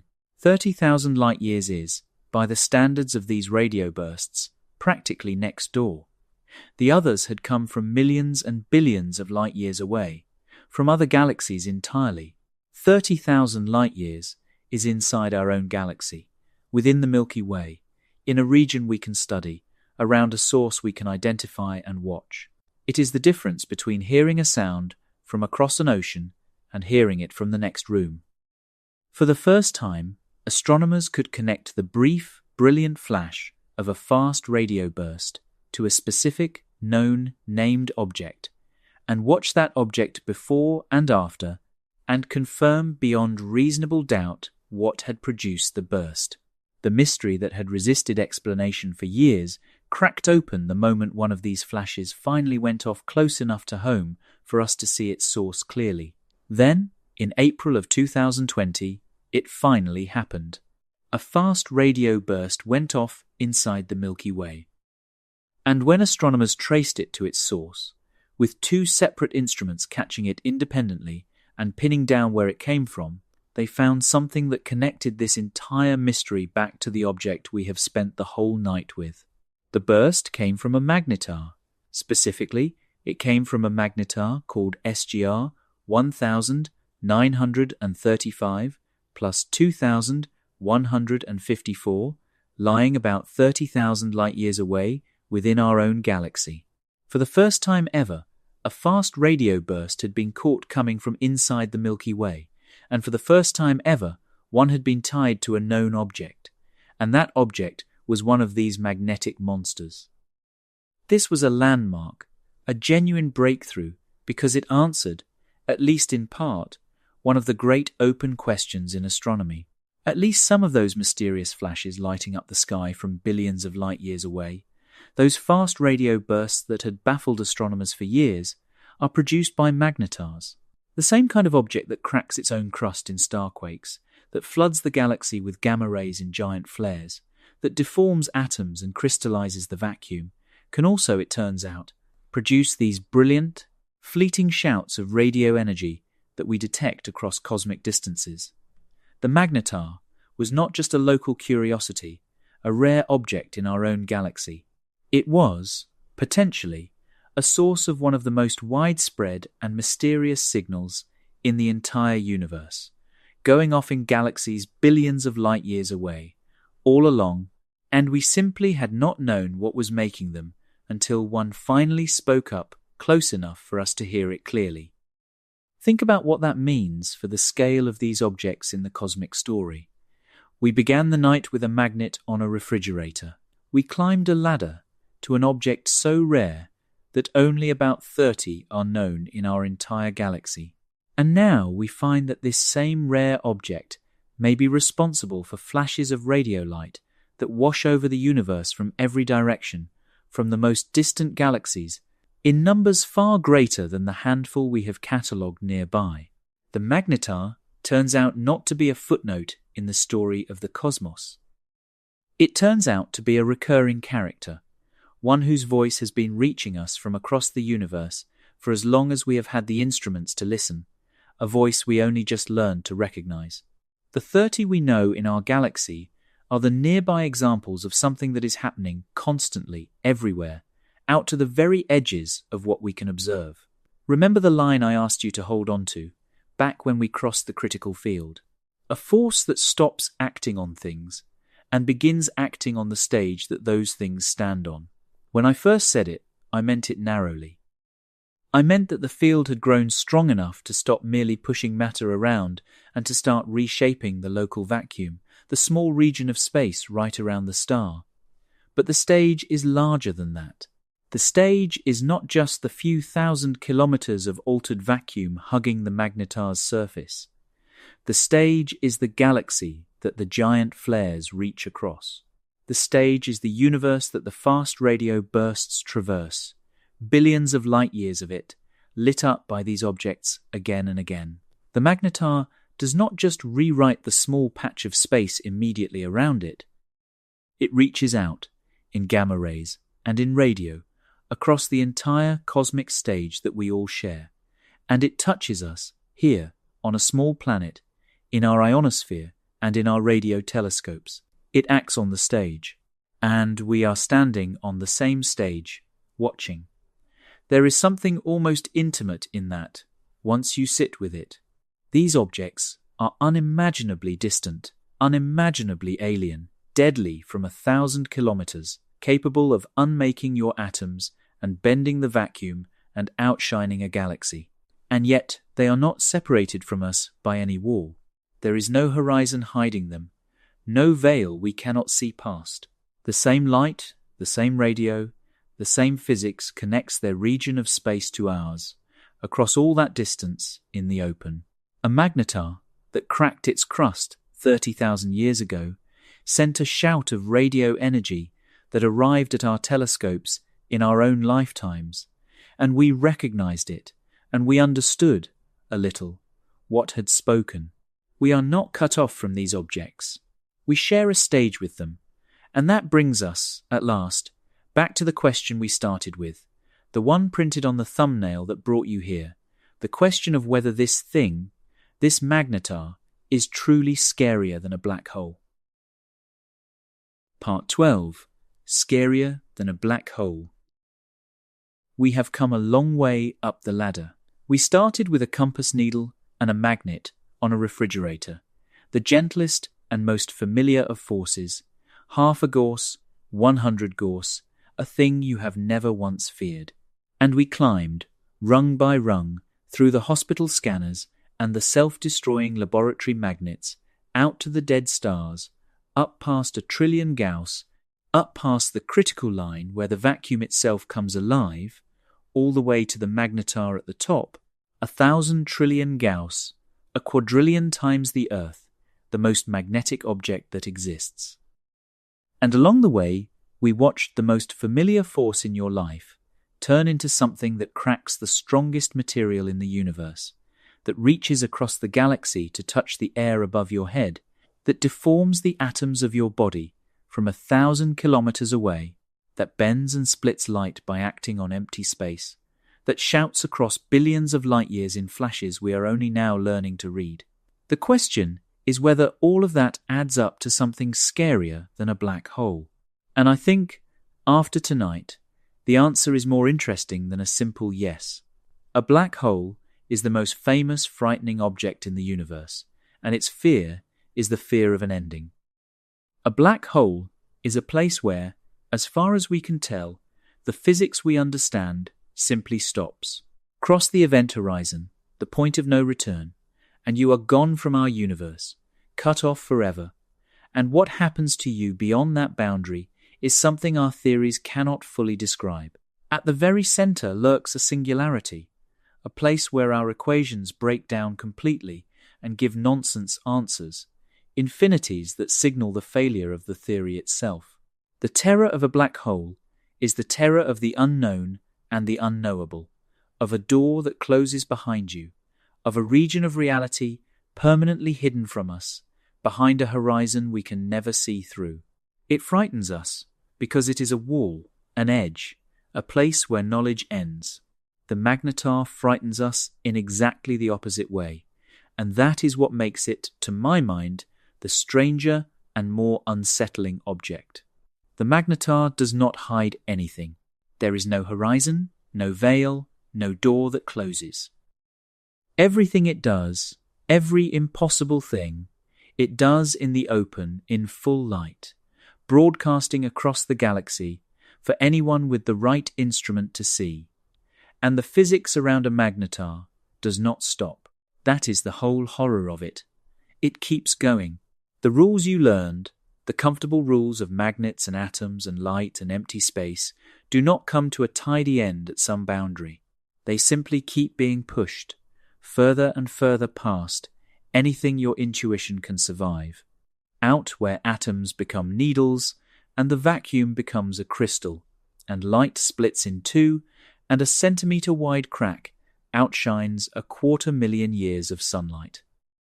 A black hole is frightening because it is a place where physics ends. A magnetar is frightening because it is a place where the physics you already know does not end. It marches right past the atom, past the chemical bond, past the emptiness of the vacuum, and it never stops, and it does it all where you can watch. And here is the final turn, the thing I most want you to carry away into the dark. Look again at the compass needle from the very beginning of the night. The same force that turns that needle, the same gentle magnetism that holds the drawing to your refrigerator, that you have lived inside your whole life without ever once being afraid, is the exact same force that does all of this. The magnetar is not powered by some exotic energy unknown to your world. It is not made of some alien substance with rules of its own. It is built from the same magnetism as the toy in a child's hand. Nothing about the force has changed. The only thing that has changed is how far it has been pushed.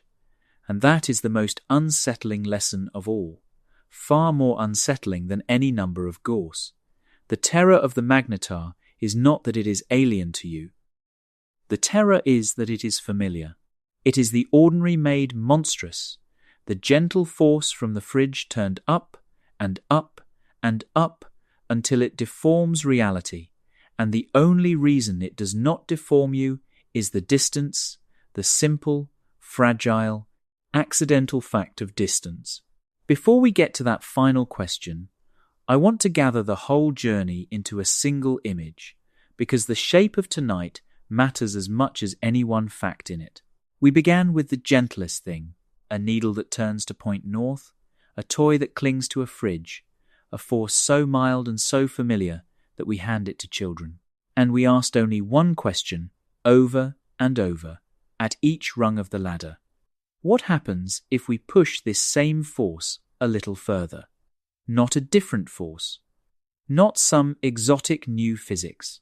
The same magnetism, every step of the way, just stronger. And by simply following that one question upward, refusing to look away, we arrived at an object that cracks the hardest material in existence, that reaches across the galaxy to stir the air above a sleeping planet, that unmakes the atoms of any matter that drifts too near, that bends and splits light by reshaping the empty space it travels through, and that may be calling out across the entire universe in flashes we are only now learning to hear. Every one of those impossible things is just the fridge magnet pushed far enough. That is the real lesson hiding inside the spectacle, and it is a lesson about the universe in general, not just about magnetars. The familiar forces that run your quiet daily life, gravity holding you to your chair, magnetism turning a compass, the electrical forces binding the atoms of your body, are the very same forces that, taken to their extremes elsewhere in the cosmos, build black holes and neutron stars and magnetars and everything else that frightens and amazes us. There is no separate, exotic physics reserved for the terrifying objects out in the dark. It is all the same physics as the physics in your kitchen. The universe did not need to invent anything new to make a magnetar. It only needed to take the ordinary and refuse to stop. There is one more thing, and it is the honest, open question I promised you we would end on. For all that we have learned, for all that we can now measure, we still do not fully understand how nature builds one of these. The exact recipe, the precise way a dying star's core spins and boils and drives its dynamo all the way up to magnetar strength, while most stars never come close, remains unsettled, a genuine mystery still argued over in the journals. We can describe what a magnetar does in extraordinary detail. We can measure the bending of the vacuum from thousands of light years away. We can trace the radio shouts back across the universe. But the birth, the moment of creation, the question of why this object exists at all when so few of its siblings do, that we have not fully answered. The most powerful magnet in the universe is, in the most basic sense, still a thing we cannot fully explain. We measure these objects in numbers that mean nothing to the body. 1,000 trillion Gauss, 250,000 years of sunlight in a fifth of a second, a lethal reach of 1,000 kilometers, and the numbers slide off the mind because nothing in a human life is built to hold them. But underneath every one of those numbers is something that does mean something, something you have held in your own hand, a magnet. The same quiet force you have never feared, taken by a dying star and wound up past every limit until it became the most powerful and the most patient monster in the sky. That is the truth worth carrying into sleep tonight. Stranger than any number, the most terrifying object in the universe is made of the most ordinary thing in your kitchen. So, as you lie there in the dark, let that be the thought you drift off on. Somewhere out in our galaxy, right now, about 30 of these objects are turning slowly in the black, each one wrapped in a bubble of rewritten physics, each one deforming the atoms of any matter foolish enough to drift near, each one holding a field a quadrillion times stronger than the world you are lying on, every one of them built from the same quiet force as the magnet on your fridge. They are not coming for us. The distance is too great, and we are, by the simple luck of where we happen to live, safe. But they are out there, doing the impossible in the open, performing the strangest physics in the cosmos, on a stage we share, and reaching out across the galaxy in light and radio to touch us, gently, in ways we almost never notice. The most powerful magnetic force in the universe is not a black hole hiding its secrets behind a wall. It is a small, bright, furious thing, performing reality-bending physics in full view, and we are only just beginning to understand what it is showing us. And the strangest part, the part to fall asleep wondering about, is that we still do not know how something so impossible ever came to be at all.